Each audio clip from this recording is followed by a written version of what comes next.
Katharine Hepburn didn't follow the rules, she rewrote them.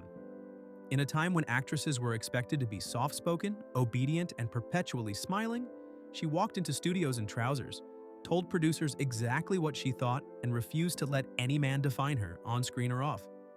She was called arrogant, difficult, and even box office poison. But none of it stopped her. Instead, she won 4 Academy Awards, became a fashion icon without ever trying, and changed how women were seen, not just in Hollywood, but in society. This wasn't just about acting, this was about power. And for over 6 decades, she held on to that power without compromising an inch. No scandal, no studio, and no man, not even Spencer Tracy, ever managed to tame her. So how did Katharine Hepburn rise from a quiet, tragedy-stricken teenager in Connecticut to one of the most respected, controversial, and iconic figures the entertainment world has ever seen? This is the real story behind the legend, the rebellion, the reinvention, and the resilience of a woman who didn't just survive Hollywood, she outlived it. Katharine Hepburn wasn't born into Hollywood glamour, she was born into battle. Her mother, Katharine Martha Houghton, was a suffragist and outspoken advocate for women's rights. She was one of the earliest members of Planned Parenthood and marched in the streets for equality when such things could get you blacklisted or worse. Her father, Dr. Thomas Norval Hepburn, was a pioneering physician who wasn't afraid to speak about taboo issues like sexually transmitted diseases and mental health. Together, they raised their children to challenge everything, question authority, and never back down from uncomfortable truths. And that energy, that defiance, was imprinted on young Katharine from the very start. Unlike many girls of her era, she wasn't taught to be delicate. She climbed trees, spoke loudly at dinner, debated with adults, and dressed however she wanted, often in trousers long before society would accept that as appropriate for women. She was taught to think critically, speak clearly, and act with purpose. But she was also taught to stand alone if necessary. Then, at just 14 years old, her world shattered. Her older brother Tom, whom she adored, was found dead in what appeared to be a suicide. It was Katharine who discovered his body. The event traumatized her in ways even she rarely discussed. For years afterward, she withdrew from school, rarely spoke to outsiders, and even began using Tom's birthday as her own. It was as if she tried to disappear into his identity, to keep him alive by becoming tougher, colder, more guarded. But she didn't break. Instead, the tragedy carved something fierce into her character, a refusal to rely on anyone, a deep distrust of emotional vulnerability, and an unshakable independence that would define the rest of her life. When she returned to the world, she wasn't the same girl. She was smarter, harder, more defiant, and more determined than ever to make something of herself, something big. She enrolled at Bryn Mawr College, one of the few elite institutions at the time that encouraged women to think for themselves. There, she studied philosophy and history, but it was the school's theater department that changed everything. On stage, Katharine found something she didn't know she'd been missing: freedom. Not just from grief, but from expectation. She could express emotion without judgment. She could become someone else without losing herself. After graduating in 1928, she didn't follow the traditional path of marriage and motherhood. She didn't go into teaching or nursing or clerical work, the only respectable jobs for a woman her age and class. Instead, she moved to New York City.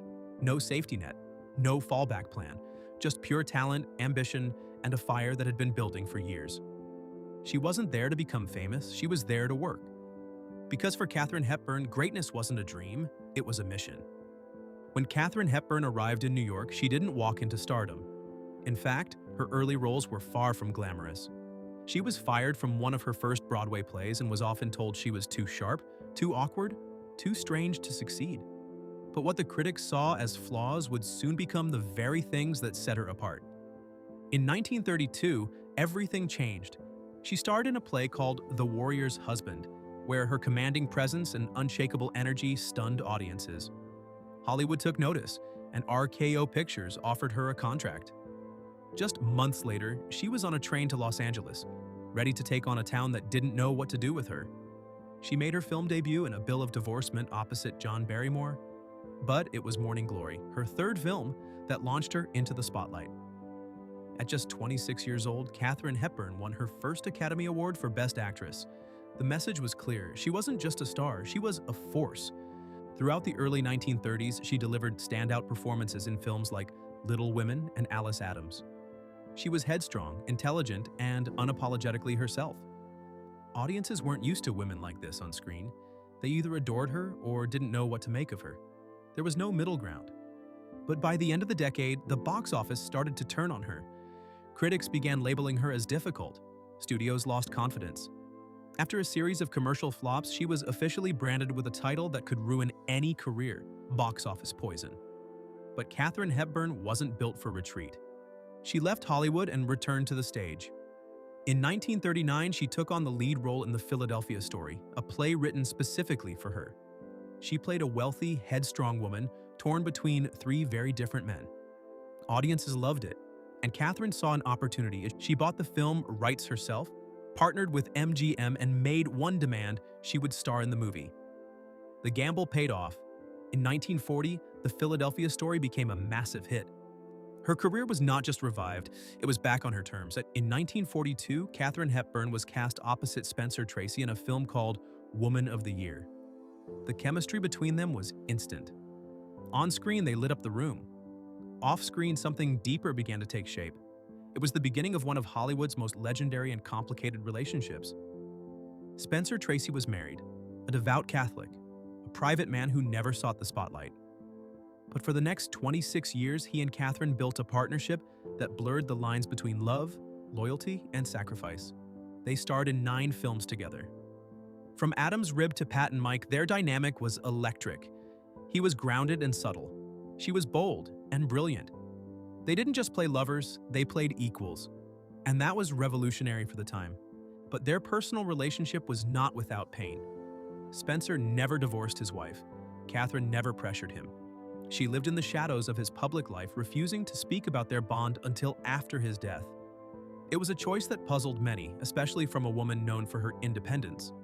But to Katharine, love didn't always follow the rules. During these years, she also took on some of her most ambitious roles.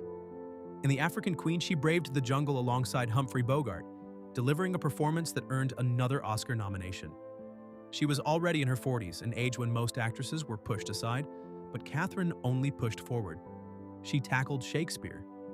She toured with classic plays, starred in As You Like It and The Merchant of Venice, and proved once again that she was more than just a movie star. She was an artist. Through it all, she remained completely herself.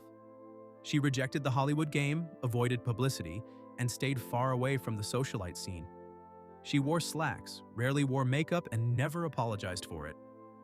In an era where actresses were expected to smile, conform, and keep quiet, Katharine Hepburn did none of those things. And still, she remained on top. Most stars fade with time. That's just how Hollywood works. But Katharine Hepburn didn't just defy that pattern, she redefined what longevity meant in an industry obsessed with youth.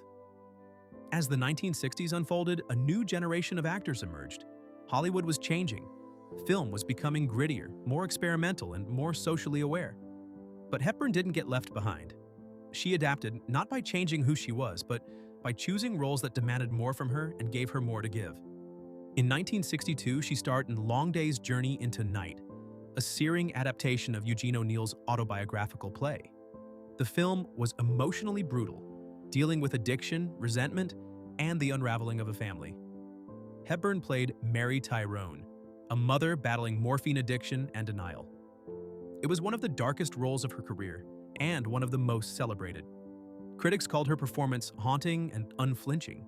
She received yet another Oscar nomination, proving she wasn't just a relic from Hollywood's golden age, she was still evolving. Then came 1967's Guess Who's Coming to Dinner, a film that touched a national nerve. Released at a time when interracial marriage was still illegal in several US states, the film tackled the taboo head-on. Hepburn played Christina Drayton, a liberal mother whose beliefs are tested when her daughter announces she's marrying a black man. The timing was powerful. The message was even more so. And behind the scenes, the weight of the moment was intensified by the failing health of Spencer Tracy, who delivered his final performance in the film. They had been partners for over 2 decades, but never publicly acknowledged as a couple. Tracy was still married. Their love had always existed in the margins, deep, enduring, and complicated. When the film wrapped, he died just 17 days later. Hepburn didn't attend his funeral, didn't speak publicly about their relationship, and didn't play the grieving widow. But in Guess Who's Coming to Dinner, her final scene with Tracy, eyes glassy, voice trembling, was more than just acting. It was goodbye. The following year, Hepburn returned in The Lion in Winter, portraying Eleanor of Aquitaine. The role was a powerhouse, sharp-tongued, commanding, and emotionally layered. Acting opposite Peter O'Toole, she dominated the screen. She won her third Oscar, she was 61. Then, in 1981, she appeared in On Golden Pond, opposite Henry Fonda and Jane Fonda. The film was quiet, intimate, and devastating in its honesty. Hepburn played Ethel Thayer, a wife holding together a life of fading memories and deep, unspoken love.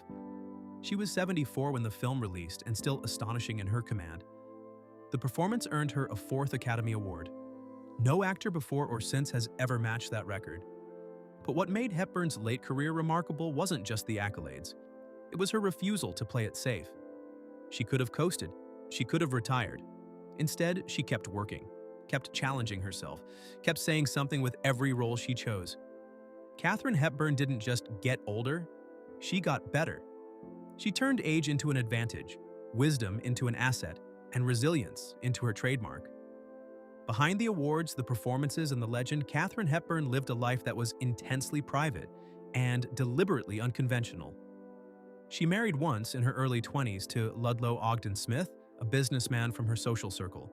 But she quickly realized the traditional domestic role wasn't for her. They divorced after 6 years and she never remarried. She once said, "I liked the idea of being married, but I didn't like being someone's wife." And that summed up her approach to life, fiercely independent, deeply self-aware, and unwilling to compromise her freedom.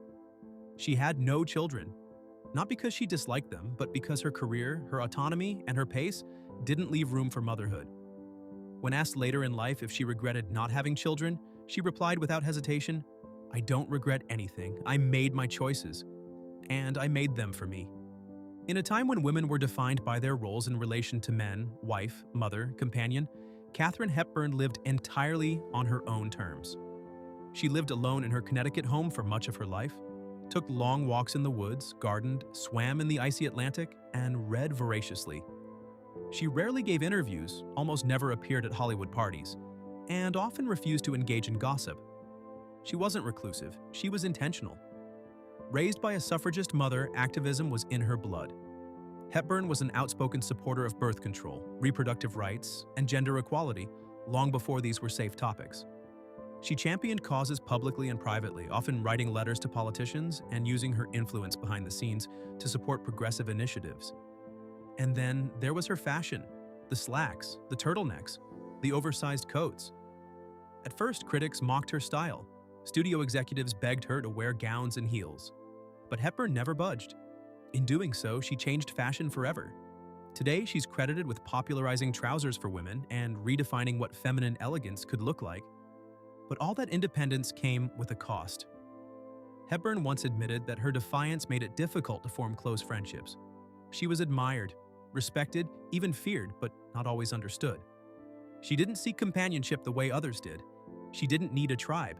She needed her work, her solitude, and herself. And yet, her influence rippled far beyond her own life. Actresses from Glenn Close to Cate Blanchett cite her as a model, not just for the roles she played, but for the way she lived. Katharine Hepburn never asked to be anyone's favorite. She asked only to be free. And by refusing to conform, she gave generations of women permission to do the same. As the camera slowly drifted away, Katharine Hepburn began writing the final chapters of her life, not with film scripts, but in the quiet rhythms of solitude and reflection. She no longer needed the spotlight. She had already made her mark, etched into gold statues, burned into the celluloid of cinema history, and whispered through the voices of women who would one day follow her path. Even in her 80s, she kept working, not for fame or fortune, but because she still had something to say. In 1994, she delivered a stunning performance in Love Affair, her final film appearance. Her voice was shakier, her movements slower, but the fire behind her eyes was unmistakable. She didn't play youth, she played truth. And that truth still landed with the force of someone who had lived 100 lives in one. She also wrote. In 1991, Hepburn released her memoir, Me, Stories of My Life. It was honest, reflective, and characteristically unapologetic. She didn't hold court like a queen. She spoke plainly, revealing her regrets, her flaws, and her lifelong battle to remain independent in a world that demanded submission. In those pages, readers discovered a woman who had never really believed in fame, who never cared much for attention, and who always placed self-respect above public affection. She didn't write to mythologize herself. She wrote to clear the air, to take control of her story before others tried to rewrite it for her. Physically, the years began to take their toll. She developed essential tremors that made public appearances rare. Her once commanding voice faded into a soft, quivering hush. But friends who visited her in her Connecticut home said the wit never dulled. The opinions were still strong, the sense of self was still solid as ever. Her house in Old Saybrook became her sanctuary. She had lived there off and on since childhood, swimming in the Atlantic nearly every day well into her 80s. She spent her final years walking those familiar shores surrounded by books, wild gardens, and memories both joyful and painful. She didn't fear death. She had said so many times. She feared only the loss of dignity, the erosion of self. And when the time came, she faced it exactly the way she had faced everything else in life, with control, privacy, and a clear sense of purpose. On June 29, 2003, Katharine Hepburn passed away in that same Connecticut home at the age of 96. No red carpets, no fanfare, just quiet, just peace. The film world responded with a wave of tributes, not with crocodile tears or empty words, but with genuine reverence. Actors, directors, critics, even those who had once feared her, now praised her as an original, not just one of the greats, but the great. Her legacy remains unmatched. She holds the record for the most Academy Awards for Best Actress, 4 wins across 5 decades. She won them not for playing the same role over and over, but for continually challenging herself and reinventing what strength could look like in a woman. But her legacy is more than awards. She paved the way for complex female characters. She challenged the notion that beauty and brilliance couldn't coexist. She made age powerful, intelligence magnetic, and defiance beautiful. She became the blueprint for generations of women who refused to apologize for being strong. And perhaps most powerfully, she proved that greatness has nothing to do with perfection, and everything to do with persistence. Katharine Hepburn didn't just leave behind a filmography, she left behind a philosophy.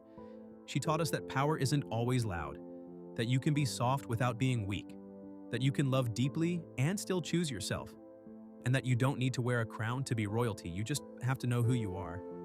She was never the most glamorous actress. She didn't chase the limelight. She didn't play the game, but somehow she won it. While others clung to youth, she embraced time. While others sought fame, she sought freedom. And while others were remembered for who they pretended to be, she is remembered for exactly who she was. Bold, brilliant, unyielding. She broke the rules not to be rebellious, but because she refused to be false. She never let fear dictate her path. Not fear of failure, not fear of loneliness, not even fear of being forgotten. And as it turns out, that last fear was never necessary. Because Katharine Hepburn will never be forgotten. She will live on in the lines she delivered, in the fire she carried, and in the doors she kicked open for every woman who dared to speak her mind. She didn't just play strong women. She was a strong woman. And that, more than any award, any headline, or any love story, is what made her a legend. If this story moved you, if Katharine Hepburn's legacy taught you something new, be sure to like this video and subscribe for more powerful stories of icons who changed the world, not by fitting in, but by standing out. Until next time, remember, you don't need permission to be great, just the courage to be yourself.